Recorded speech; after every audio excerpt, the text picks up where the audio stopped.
Good afternoon, everyone. I'm Neil Love from Research to Practice, and welcome to What Clinicians Want to Know, first line and maintenance therapy for patients with extensive stage small cell cancer. We have a great faculty today, Dr. Luis Paz-Arias, who's from the head of the lung cancer unit at the National Oncology, the university area, 12th of October, the Research Center in Madrid, Spain, and Dr. Misty Shields, from the Indiana University Melvin and Brent Simon Comprehensive Cancer Center in Indianapolis, Indiana. Today, it looks like a narrow topic, but we're going to have a tough time getting through in an hour. There's a lot of things to talk about in terms of extensive stage small cell. As is always the case, it seems, we will be discussing the use of non-FDA approved agents and regimens, so check out prescribing information for specific products and information. So all of our programs over the years have always been oriented around asking investigators questions, particularly how they take care of patients. Our primary target audience is the community-based general medical oncologists. So for this webinar tonight, we actually did a survey over the last couple of weeks of 50 general medical oncologists, and we got hundreds of questions. We told them what we're going to talk about here, and I sifted through them and picked out like the top 40 or something. We'll see how many of these we can get through, but really great questions. Here's where we're heading. We're going to start out first chatting a little bit about what I call the question of the tail of the curve. And then we'll get into first-line chemoimmunotherapy, where we were, I think, until ASCO. Then we'll talk about maintenance lurbinectinib. Of course, so much to talk about there. And then even more when we get to second-line therapy and tarlatamab, where that's heading. Then we'll get into ongoing research, particularly ADCs. So just before we get started, I want to kind of reflect back on a program we did. Maybe some of you were watching. We broadcast it live. We were in Dallas for the American Oncology Network annual meeting that we always go to with Dr. Divers and his group. And I actually met with 5 of the AON docs ahead of time. We produced a bunch of case videos and presented them. But as I sat there watching the program, and Misty was actually on the lung panel there, over the 5 hours that we did the program, there was one slide that came up there that really caught my attention with a lot of relevance to what we're talking about today, and that was in the lung section. So we had Dr. Gaynor from MGH, we had Corey Langer from Penn, Misty from Indiana, and Fred was moderating it. And what really caught my attention and got me to think a lot about, well, before I get into this, I guess I should also say that at the same time they were up there, Misty, your Indiana Hoosiers were winning an exciting football game in the last second. And I just want to ask you, now that Ohio State is number 1 and you guys are number 2, I know your colleague in breast cancer, Kathy Miller, is like an ardent Ohio State fan. So I want to know whether you and Kathy are fighting over who's going to win the championship game. I think so. I think that we might be going head to head, so stay tuned. I think there's going to be more here, but hopefully IU wins it out. Well, anyhow, congratulations on that thrilling win. And actually, Luis, the slide that I caught my attention, I just found out in talking to you, was actually a slide you made that you loaned to Corey, and Corey showed it. So here's the slide. Like I said, sometimes I never know, am I the last person to see something or not? But when I saw this slide and I heard Corey talk about it, I was like, wow, I don't know if I was really aware of that. I think this is important. And Luis, maybe you can just talk a little bit about the fact that it looks like, and according to Corey, there's a tail on the curve of these chemoimmunotherapy studies. Obviously, the 2 big ones with approvals, Atezo and Durva. There was also, of course, a phase 3 Pembro. It didn't end up getting approved. But what he pointed out, and we're going to go through some of the data behind this, because to me, this is a very, very important finding. I'm not sure everybody's aware of. I was not. Is that it looks like maybe 10% or so of people with extensive stage small cell are hitting the 5-year point and may be cured. And to me, Luis, this is a different story, a different way to talk to patients. I mean, 1 out of 10, it'd be great if it was 8 out of 10, but 1 out of 10 is different. And incidentally, just for all you AI people, when we asked ChatGPT what the 5-year survival was of extensive stage small cell, it says less than 2%. So don't necessarily trust your AI.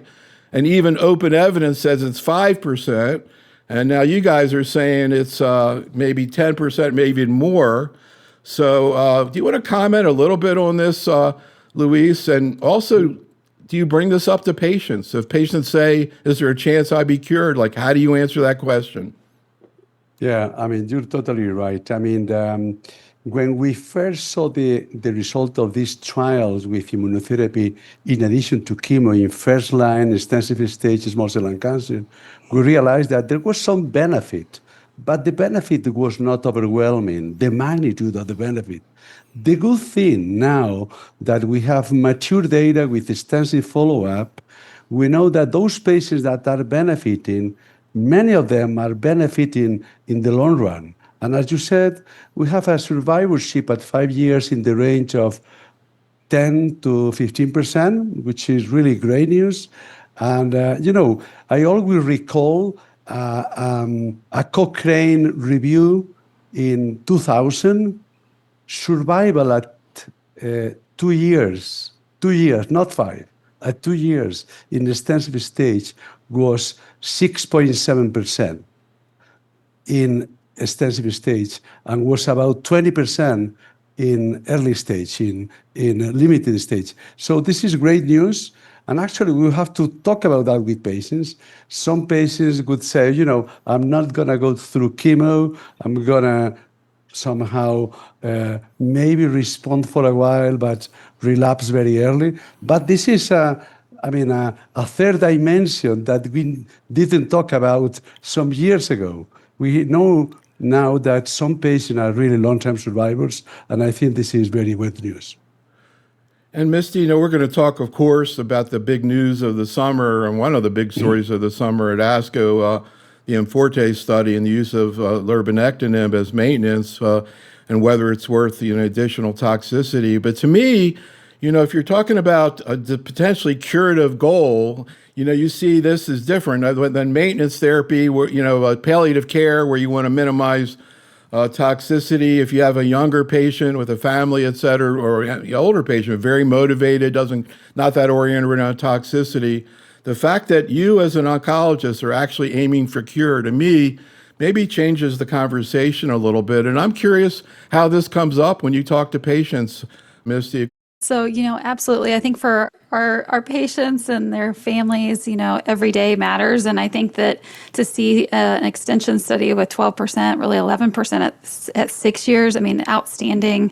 We're seeing really a 5x of the tail of the curve, there with the lifting from 2% or 1%. And it's so meaningful, that this is very real. We should counsel our patients and be very open and honest to say we're going to keep a close eye, but it may be that this regimen helps put you in remission and hopefully for long-term cure. And I am transparent with my patients that, you can see the curve is quite steep, but then there is this clear tail with all anti-PD-1 and PD-L1 therapies that have been studied. And so, we don't have a biomarker. Carl Gaze looked at the role of transcriptomics with the inflamed subtype. We know PD-L1, TMB don't predict in small cell like they do with non-small cell or other cancer types. But I think really it is meaningful. There are patients, I have them in my own clinic, and it's these needle in a haystack are there. We just have to find them. So I'm just going to flip through a bunch of slides from this data that we're really referring to. We're not going to spend any time really going through that. I just want you to know that a lot of the data that we're talking about, particularly from the Empower study, looking at atezolizumab, is where we really get the 5-year data. The other studies, and we look at PD-1, doesn't look like it's that correlated. There's real world data that's looked at this issue as well. The I Am Real Cohort 4 study you can check out. And from the Caspian study, which of course had durvalumab, also with or without tremelimumab, although we know durvalumab ended up with, being really what we ended up using there. But again, you see these long-term survivals. Luis, in a way, it kind of reminds me a little bit of what you see in diffuse large B-cell lymphoma, where, you see maybe a 50% cure rate with upfront therapy, then another therapy, and here's the Luminance study looking more at durvalumab. But in diffuse large B-cell, we had another study that came out now adding an ADC, polatuzumab to upfront therapy. They saw, better outcomes, and everybody started using that. But again, in the context of trying to improve the cure rate. So I just want to bring this up by way of introduction because I think it really colors the way you look at the data and you look at talking to patients. Just going to summarize, we spent actually very little time talking about small cell on Saturday, so it's great to have the opportunity to talk so much more about it. It is one of the most exciting areas, I think, in oncology. But here are Corey's conclusions. We're really going to focus. We're going to talk a lot about all these things, including limited stage, where we also see an improvement in long-term survival with IOs. Obviously, we'll talk about lurbinectedin with atezo as maintenance. And of course, we'll talk about tarlatamab, the big presentation at ASCO, in the second line setting, and then ADCs, particularly so-called IDXD. But I want to kind of spend a few minutes now letting the oncologists in practice throw a bunch of questions at you. So here we go. We'll see how many of these we can get through. So let me start out with you, Luis. You can tackle the first few. This question's been out there for a while, but we still get people asking it. Atezo versus Durva, any difference in efficacy? Now, of course, we have the issue of what about if you want to use atezo lurbinectedin? Cisplatin versus carbo, does that matter, Luis? What do you do with patients who are platinum ineligible? And when do you see, actually, tumor lysis syndrome wasn't exactly on my radar either. So maybe you can comment a little bit about when you see that with small cell, Luis, and we can start out with the atezo versus Durva question. Okay, so, atezo and Durva are both PD-L1 inhibitors. Honestly, I don't have any data suggesting that they are different.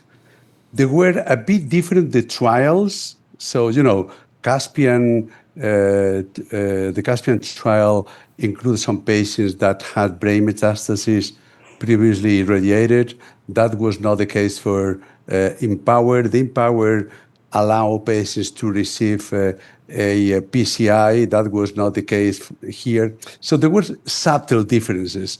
But today, to me, honestly, there is no big difference in the efficacy. The long-term data seems also very similar, and the overall result of the trial are similar. So to me, no big difference. The same is actually true for carboplatin and cisplatin. We have quite a good meta-analysis on that, and today I typically use carboplatin. It's much better tolerated, particularly, extensive stage patients.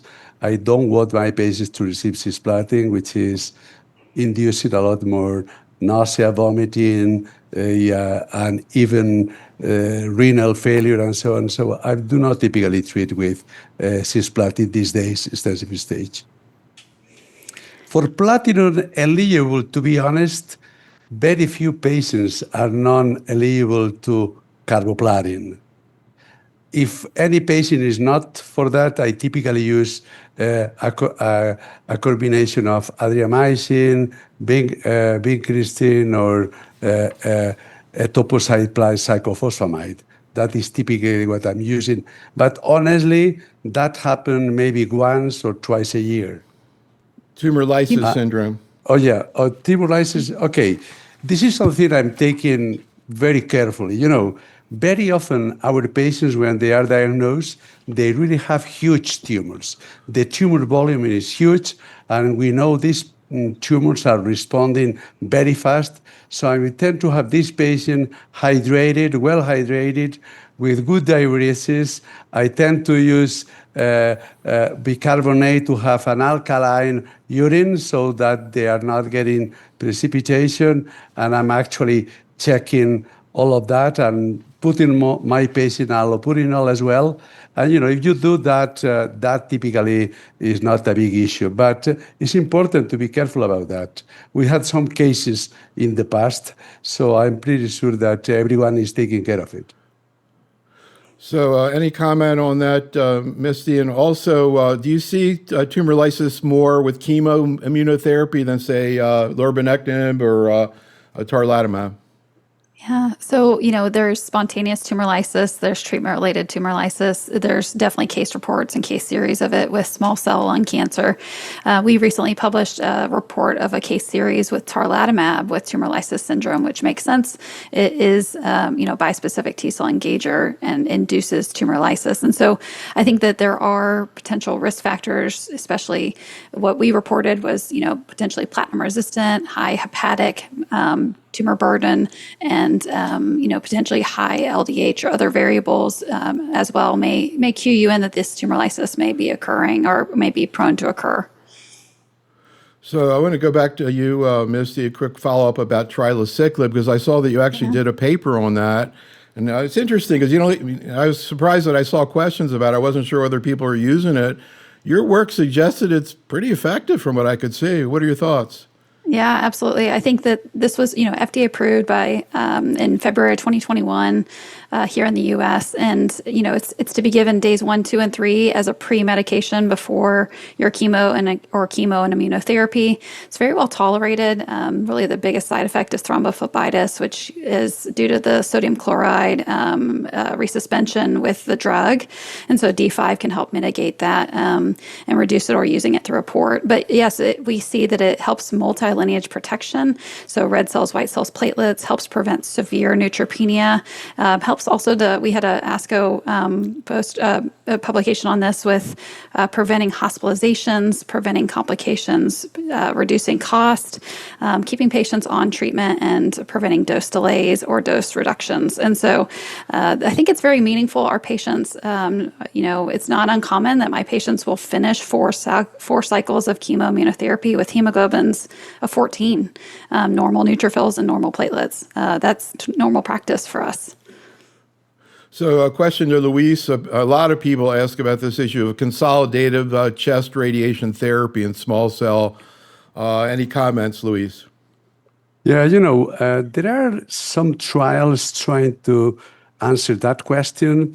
The bottom line, I would say, may be worthy for a small proportion of patients, particularly those that are having a very good response and still having some remaining spot of disease. And those are maybe 10%, 15% of the patients.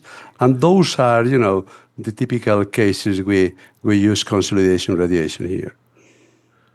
And then, everybody, whenever you hear IOs, Misty, people always ask about anti-CTLA-4, Ipi-Nivo, Durva-Tremi. Some people bring this up in people who progress on a typical PD-1 agent. Any comments about what we know about anti-CTLA-4, Misty? Yeah, I think, what we know about small cell is that although it has high TMB, potentially due to chronic exposures with nicotine, we have downregulation of MHC class 1, we have low CD8 T cell infiltration, so really not a hostile immune environment. And so there's potential role of adding a CTLA-4, and this has been shown, Charlie Rudin has shown this in his work with Carolyn Dive, that there might be a potential role. I think in the era of chemo IO, first line, I'm not sure what to think of it now, especially with tarlatamab and lurbinectedin there. So in a second, I'm going to also ask you, I didn't tell you I was going to bring this up, Misty, but I know you had a paper that looked at comparing community-based practice to academic practice, I think, in your area. I want to ask you about that. But first, Luis, tons of questions about autoimmune issues with IOs. One very common question was re-challenge. You hear this in a lot of different diseases and a lot of different issues. But how do you approach the issue of a patient develops autoimmune complications, whether it's pneumonitis, diabetes, adrenal insufficiency, cardiomyopathy, any of these problems? That problem resolves. The patient maybe has already had a response. Would you re-challenge, and under what circumstances, Luis? Okay, so, I'm maybe more liberal today as compared to 5 years ago. So I tend to re-challenge more, but still taking into account what is the complication and what severity of the complication. For example, if my patient is having a colitis or a pneumonitis grade 3 and is responding very well to steroids in less than a week is grade 1, I may be prone to re-challenge the patient. On the contrary, my patient is having a cardiomyopathy, I typically do not re-challenge my patient. Maybe if the patient is progressing, I could think there about re-challenging, but not immediately. That is the same true for encephalitis. I don't like to re-challenge that. But, the rest of the cases, I'm a bit more liberal, particularly if the response to steroids is very good, is very quick. And to me, this is another issue where, if your goal is cure, you're kind of thinking differently than its palliation, or hey, the PFS, hazard rate wasn't that great. But Luis pointed out, even though the PFS in general is not that great, you do see this tail. Misty, you had a thought? I think really to this next point, I was going to say, if the new, immune-mediated adverse events occur, it may not necessarily be a bad thing for patients as long as they're stabilized and doing well clinically. We know that for non-small cells, some of these patients do actually better off of therapy because their immune system is just in so much overdrive against the cancer. Yeah, and I saw that in one of the papers you wrote that it looks like the data is starting to suggest that they might have a higher response rate. This other question, Luis, I thought was really interesting. If you have autoimmune toxicities with IOs, are you more likely to have CRS or ICANS with tarlatamab? Do we know anything about that, Luis? So we know that those patients that are having a good response, an immune side effects, they tend to do better on immunotherapy. I don't think today this is true for CRS on ICANS on tarlatamab. It's not a predictor for outcome. So that is an important part for it. Secondly, it's not easy to predict which patients are going to have a CRS.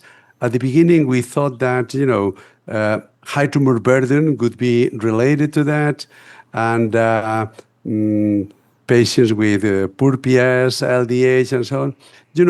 Today the data are not so convincing on that way, and it's not easy. And you're getting CRS in about 50% of the patients, but we know now that the CRS rate is the same during the first cycle as compared to after a couple of cycles of chemo. So I'm not sure that we are very good at predicting that. So here's another question that kind of does change in my mind a little bit if you're talking about the possibility of cure. Misty, how do you approach patients with prior transplant, particularly renal transplant? This has been a general question out there for IOs in general. I'm not sure people thought about it too much in terms of small cell, but again, if your goal is cure, it's a different story. So how do you face that situation, Misty? Also, I always brag that our chat room is the best chat room in the business. So we have a question in the chat room that none of the 50 oncologists, of the hundreds of questions from Hassan, what about PARP inhibitors in small cell? I never thought about that one. So Misty, PARP inhibitors, and what about IOs in transplant patients? Yeah, so, I have encountered a few patients with transplants or also very severe autoimmune diseases that have been on biologics. I think in those cases, it is a shared informed decision making. I've tended to shy away from it, as well as IO and paraneoplastic syndromes like LEMS, Lambert-Eaton myasthenia syndrome, because the potential risk for harming and impairing quality of life to me seems a little bit too great. But again, the patient has to make that decision and have all the information to make that decision. For PARP inhibitors, I think that, there was a study, S1929, that was a SWOG cooperative group study looking at the role of PARP inhibitors in a selected group with Schlafen 11 positive versus negative. Slight improvement in progression-free survival. I don't think it was clinically significant, literally less than a month, I would say, benefit. So, I don't think we're there yet. The idea was that potentially that was not the right PARP inhibitor, and that a different one should be used. Not sure. It also causes a lot of myelosuppression. So again, after chemotherapy, if your counts are not intact, to add that on as maintenance might be more harm than good. So maybe we'll have to do a second webinar to deal with all these questions. I'm just going to bring a couple more up. And also, Maria in the chat room wants to know about, we're not going to talk about it now, Maria, but I just want to bring up that she brought up the issue of CNS activity of tarlatamab. We'll get to that later, because there's another thing out there called IDXD in terms of CNS that I really want to ask you all about after ESMO. But Luis, of course, always the issue of PCI comes up in small cell. How are you approaching the issue of PCI currently? Mm-hmm. Interesting question here. Surgery for solitary brain met, any role in small cell? I thought that was very interesting. And then we already talked about radiation, but what about transform non-small cell into transfer non-small into small cell? Even prostate cancer, you can see small cell. Does it respond to these same therapies? So let's start out with PCI, Luis. Okay, so I'm typically now using very little PCI in extensive stage. There is a Japanese trial that compared to MRI follow-up, and if you do an MRI every 3 months, you may, and you treat patient at the time of relapse, you may avoid irradiation. This is particularly relevant today that, as you know, we are having a tail in the curve of survivorship. So we don't like to cure a patient and having a significant cognitive deterioration because of the PCI. So I'm not doing PCI these days, or at least I'm recommending not to do it. I go through pros and cons with my patients, but I do not typically do it. I only do surgery on those patients with small cell if there is a clear urgent need, like the patient is going into hydrocephalia or things like that. If not, I'm typically going to chemotherapy and radiation therapy if needed. I don't think if the patient is having some metastasis, very likely is having some other micrometastatic disease in the brain. So I don't typically do that today. And then, Misty, what about transformed into small cell? Do they respond to these therapies? Yeah, so we actually have an IIT looking at this. This is a patient population that has been really kind of left out alone and not concluded in many trials. And so, historically, it's been after a biopsy-proven transformation to show histologic transformation, which is the only way. It can't be a liquid biopsy. And so, after a tissue biopsy showing that, usually it's platinum etoposide, really controversial whether you should give immunotherapy. EGFR is low response, potentially 10% gain in small cell, but then continuing the EGFR targeted therapy like osimertinib if there's no on-target or other resistance mechanisms to the EGFR TKI. After that, really, it's been we all kind of threw our hands up in the air and said, what do we do? These are usually young women who have their whole lives ahead of them. What can we do next? And so, I think that we've seen the real world data with tarlatamab at 14 cases just presented earlier this month. Only one case with a response that was presented out of the Onward Small Cell Consortium led by Dr. Sonam Puri. I think that made us pause as to maybe these DLL3 bites. While we know there's DLL3 93% positive at transformation, there's a study on that it's not biologically or relevant, or potentially the approach is just not the right one. So we are looking at lurbinectedin and osimertinib for transformed under a study as an IIT with Dr. Triparna Sen as my collaborator. I have treated. Go ahead. No, I have treated some patients with tarlatamab in the initial trials that they allow, and actually I got a very good response out of 2 patients. So it's a small N, I would say. And Dr. Anne in Korea is now doing a dedicated phase 2 trial. So we'll see. What is true is that I think those patients with transformed small cell tend to respond worse. Also to platinum etoposide. They do respond, but maybe a bit lower, and duration of response is lower as well. Yeah. All right. Well, let's talk about, we've been talking about what's been out there for a while, and now we're going to spend the rest of our time talking about what's happening now, particularly what happened at the ASCO meeting. And of course, just last month, we saw the approval of the combination of atezolizumab and lurbinectedin as maintenance therapy in small cell. This is based on the presentation at ASCO and then the immediate publication in Lancet of the phase 3 IMforte study. Luis, can you talk about the design of the study and from your point of view, what were the key findings? Yeah, so, the reason to do this study was because patients respond very well to chemoimmunotherapy, but typically the duration of the response is quite short. When you start the maintenance treatment with atezolizumab or durvalumab, at the time of the first CT scan, half of the patient had relapse. That means 2 months, half of the patient had relapse.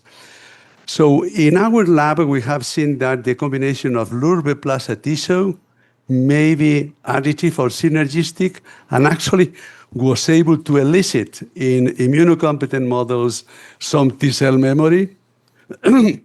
So we have done a phase 1 trial, a phase 2, with clear activity in the relapse setting, and then we took the combination to the maintenance setting.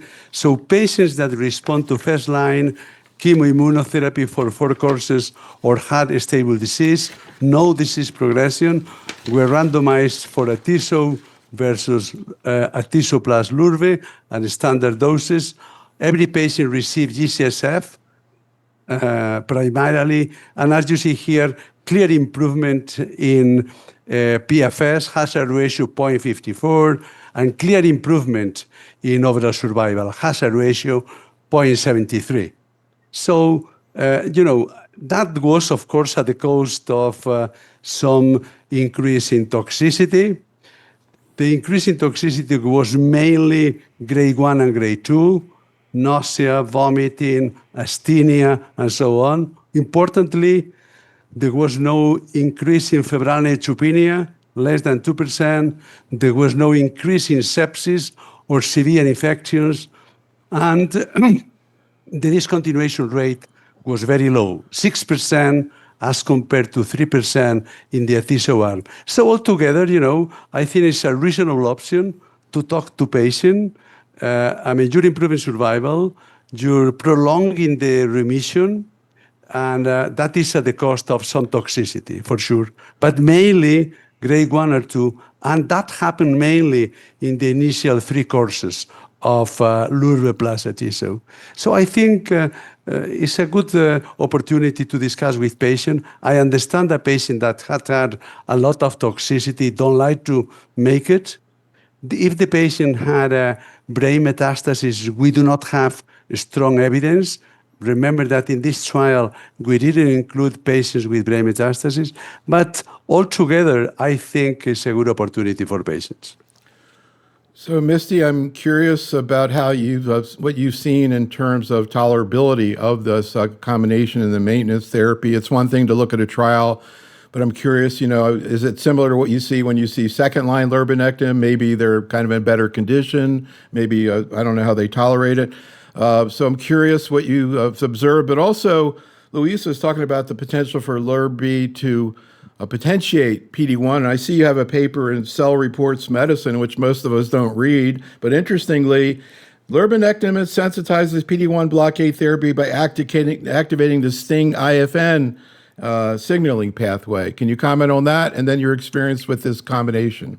Yeah, so that was a lovely collaboration with Dr. Triparna Sen, who is now at The Ohio State University as well. And she and her lab and our collaboration found that there is a vulnerability there with the STING interferon pathway with this combination of lurbinectin and immunotherapy.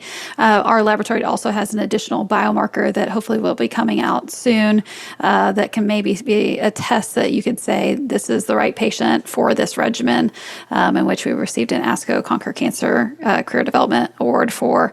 But I think that there is clear data, there's clear repetition and reproducibility here of the combination of immunotherapy with lurbinectin in the tumor microenvironment and on the small cell itself with biologic activity.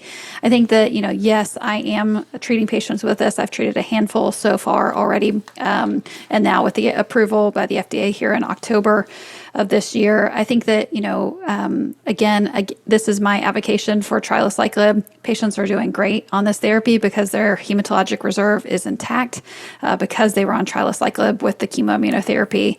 They're starting off great, normal neutrophils, normal hemoglobin, normal platelets. Remember that GCSF and remember no brain mets at baseline or history of brain mets because of the mechanism of action of LRB that it just can't penetrate the brain. And Luis, here's a slide from the conclusions of the discussant, Dr. Meter, at ASCO, who brought up the issue of subtypes. I'm curious what your thoughts are in terms of, I wasn't even aware there were subtypes of small cell. And then a question that many people in the survey asked, and even in the chat room, I see a bunch of people, potential role of ctDNA.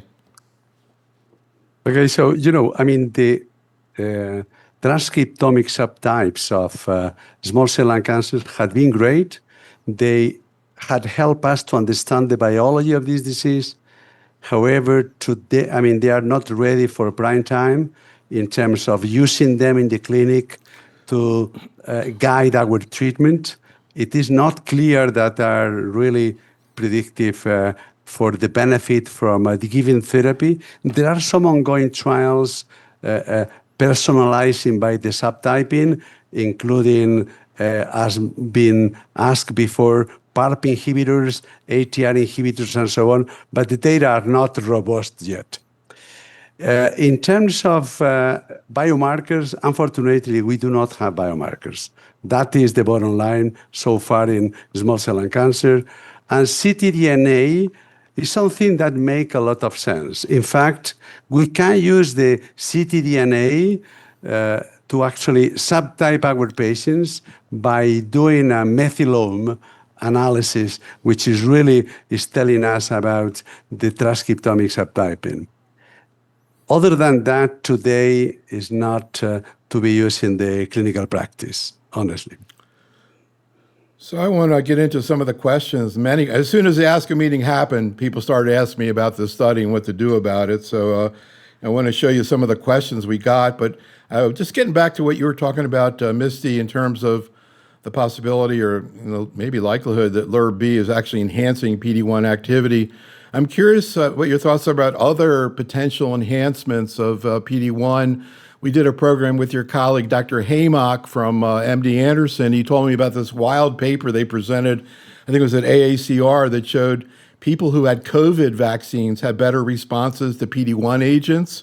Also, there's been things out there about antibiotics in response to PD-1. Misty, any comments? Yeah, I think we just don't have enough data in small cell. I was actually asked this question this week by a new patient in clinic. Is there a role for the COVID vaccine or mRNA-based vaccines for this? I think we just need the randomized data to actually know if there's a signal or if there's other confounders or other, elements there. Maybe it's a patient who's more likely to get preventative care or get additional, health services. So it's hard to know. That might be the patient that follows up more carefully or reports symptoms earlier, and so those might be patients that are going to do better from that reporting. It's hard to know. I think that it'd be nice to see a randomized study to know the impact of a lot of these support systems, and we'll really we know even early palliative care patients do better with lung cancer. So is it just that patients with small cell need more support to live happier, healthier lives? I think it's hard to know. Incidentally, just to follow up when I was bringing up before, this study that you did on tertiary care around you versus community care, you mentioned palliative care. I noticed that in the academic center, there was more palliative care, there was more second-line therapy, and of course, there were more trials. Anything you want to say, though, about what you saw there comparing community practice to academic practice? Yeah, I think, it speaks volumes that we need more trial slots. There needs to be more opportunities for, tomorrow's advancements today with research through trials. And, that there needs to be, unfortunately, sharing of the wealth. And I know that these trials are expensive and they can't have sites everywhere. But, we know that patients, live longer, have access when they have access to additional therapies versus we're not pursuing additional therapies because they don't want to pursue standard of care or best supportive care, which is reasonable. So I think that if we it's prudent for us to always be looking for clinical trials and calling on a colleague if we have opportunities to share a mutual patient at a center that's not ours. I very commonly refer patients to the NIH, to Dr. Nish Thomas for clinical trials when it's outside the scope of a patient's care plan that I may not have anything else in my toolkit to provide them. And so I think it's knowing when to call on a colleague or seek out a trial. But I think the integration of palliative care was one of the things that we saw that patients do well with the integrated palliative care in the clinic environment. So as that can be done, that's ideal. I remember when Dr. Temmel from MGH trial first came out on palliative care and lung cancer patients, Dr. Tom Lynch said if this were a drug, we'd be using it. I'm not sure whether we are as well as we could, but anyhow. So Luis, here's a panoply of questions, hundreds of questions about this issue. I'll let you pick out whichever one. So starting out with, maybe instead of saying is maintenance lurbinectine now standard, I would say is presenting the possibility or option of lurbinectine maintenance considered standard. Also questions about adjusting dosing frequency for toxicity. Who, from your point of view, is an optimal candidate, fit versus comorbid, good performance status, younger versus older, low tumor burden, high. How long should the maintenance be? Should it be indefinite or stopped? And could you stop one of the agents, like lurbinectine, for example, or IO, and continue the other? So your choice, what you want to talk about out of there. Okay, so, I mean, for me, lurbinectidine plus atezolizumab is the standard of care in terms of maintenance, always that the patient is an adequate candidate and like to take it. There are a number of things here important. The main reason for me to consider standard is because less than 50% of the patients are candidates for second line. Once the patient is relapsing, the probability of being treated is not very high.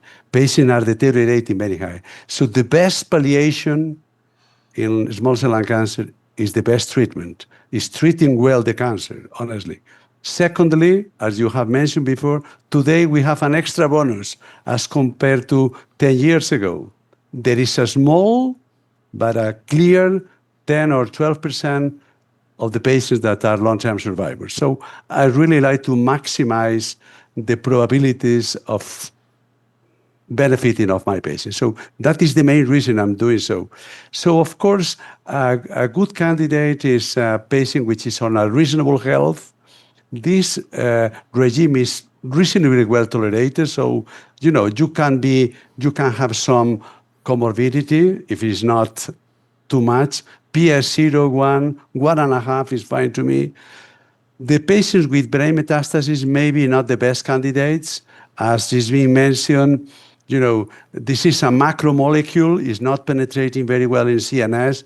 And we have seen in some trials in the past with lurbinectidine that this brain metastasis could happen more often, So that wouldn't be my first choice. At least we haven't got data, robust data, to recommend that. In terms of biomarkers, we do not have biomarkers. If I'm using that, I typically use it until the patient is progressing or is having a toxicity that is deteriorating quality of life. And I typically do not stop any agent. If my patient is having too much myelotoxicity or toxicity for chemo, I may drop lurbinectidine. That was quite infrequent in the trial. And I only stop immunotherapy if the patient is progressing or is having a severe autoimmune type of adverse event.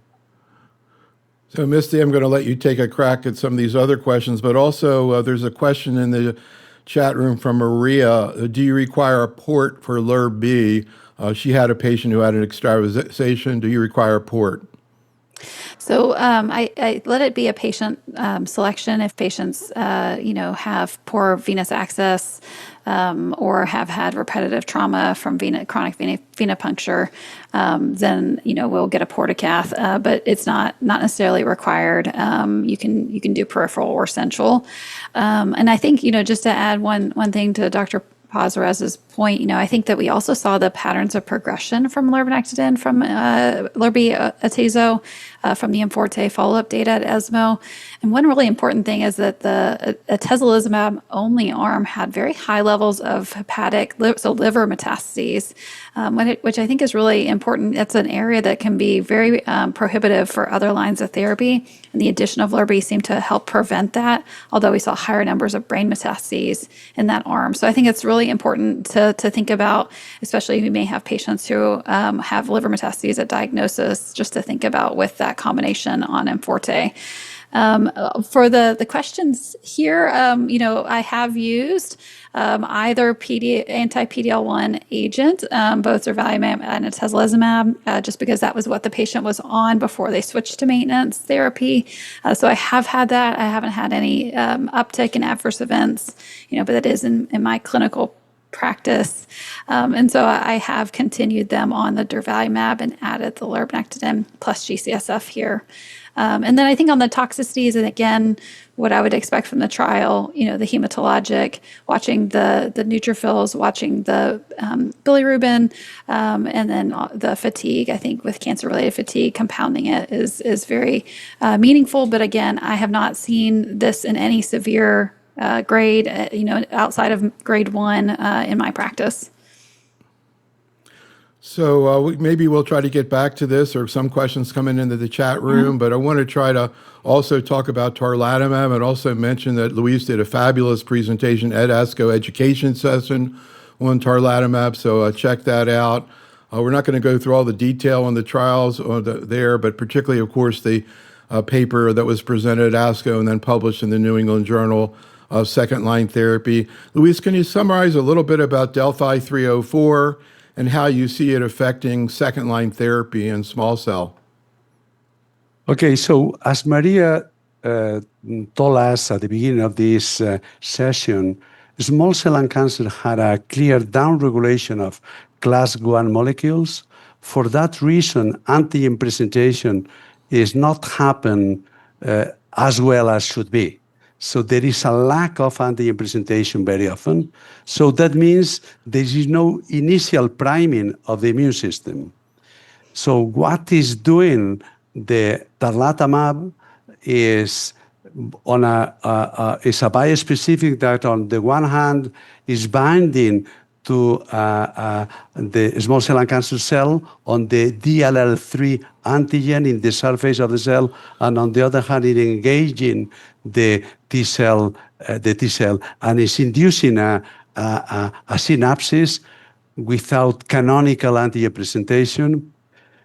As you have mentioned, the drug is effective, and in this phase 3 trial, in pure second-line setting, has shown that it's more effective as compared to a standard of care chemo, topotecan, lurbinectedin, or anrubicin. Is improving survival, hazard ratio 0.6, decreased 40% the rate of death all along. It's also improving PFS, and I think that is pretty significant, and it's improving as well quality of life, at least symptom control. In terms of adverse events, the drug is reasonably well tolerated. It's inducing CRS in 50% of the patients, typically low grade, and in the first cycle. Some patients are having ICANS, again, typically low grade, first or second cycle, and some dysgeusia and some loss of appetite. This is today, you have a protocol in place, and people well trained is actually very well tolerated. The only thing is you have to learn how to handle that. If you have been doing so, you actually can do that in the outpatient setting. You don't need to admit patients if the patient is in good shape, is living nearby the hospital. That could be done in the outpatient after a period of observation of 8 hours or so. This is how do we do it in most of the cases today. We only admit elderly patients, patients that are far away from the hospital, but most of the patients are actually treated outpatient. And again, the discussion there from Dr. Meter, talked about kind of a new sequencing concept in small cell extensive stage disease, chemoimmunotherapy plus or minus lurbinectedin, and a lot of patients I think it's going to be lurbinectedin, tarlatamab, and then third line after that. And then, Misty, of course, this leads to the question of what happens if you don't give tarlatamab in maintenance. Do you still give a second line tarlatamab? So if you don't use lurbinectedin in maintenance, do you still go to tarlatamab second line, and would you go to lurbinectedin third line, for example? Yeah, so I think that really we're seeing the landscape of small cell shifting real time before our eyes. And so I think that, as we see lurbinectedin move from the relapse setting potentially to maintenance, we're seeing the shifting of the second line to tarlatamab with Delphi 304.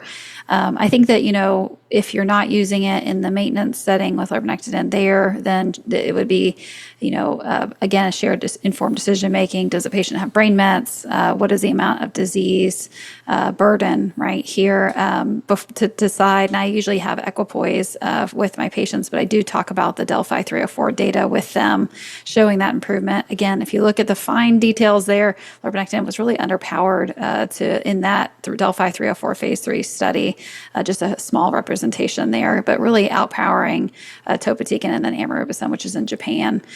So I think that we're seeing that shift. I think that also we just saw the Delphi 303 study, which is tarlatamab in the maintenance setting with either anti-PD-L1 therapy, atezo, or durva. The median overall survival is 25 months, but the response rate while on the tarlatamab was only about 24%. So it's not a home run for everybody, but if it is, I think we're seeing the phase 3 data, Delphi 305 should report out hopefully in the next year or so. But then I think we may see a shifting again of the maintenance therapy for the landscape here. Yeah. So, Luis, any thoughts about there's one of the docs submitted a case of 71-year-old man, extensive stage disease, has a PR to carboplatin, atezo, then goes on maintenance, atezo lurb, progresses in 6 months, wants to know platinum rechallenge versus tarlatamab. I want to know, do you ever do platinum rechallenge second line, or do you pretty much always go to tarlatamab? If my patient is candidate for tarlatamab and I have access to it, tarlatamab is the best second line. I mean, in the initial phase 1 trial, now that is matured in terms of follow-up, response rate was only 24%. There were a lot of patients, third line, fourth line, but median survival was exceeding 18 months.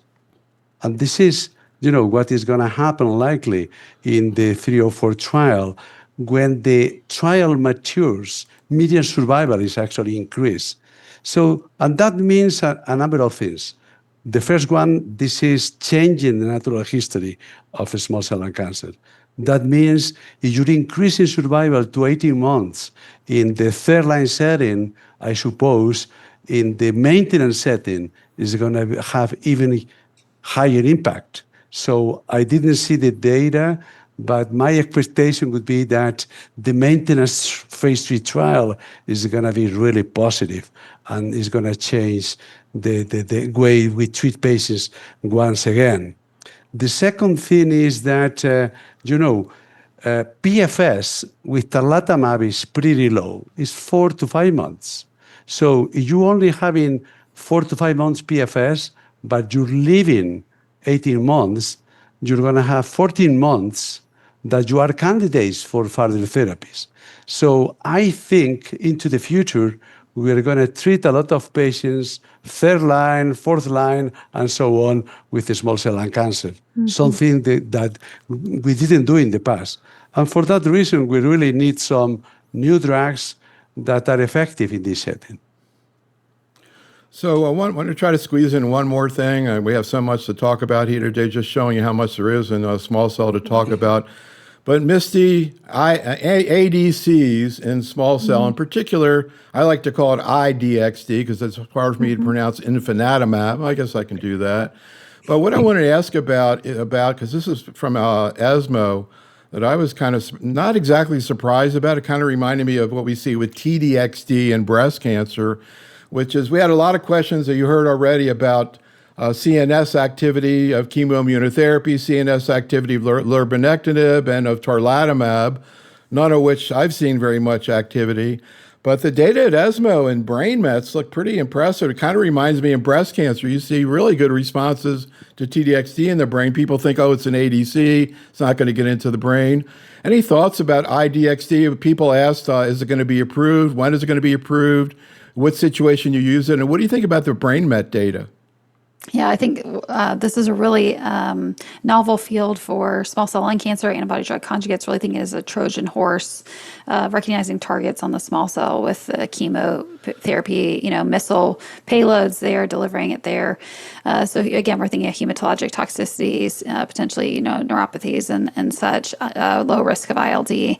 But I think with these, we're seeing B7H3, which is the target of IDXD, which may be overexpressed in poor prognostic cases of small cell. We saw Pedro Rocha present the data from ESMO with brain mets, high concordance and systemically to intracranially.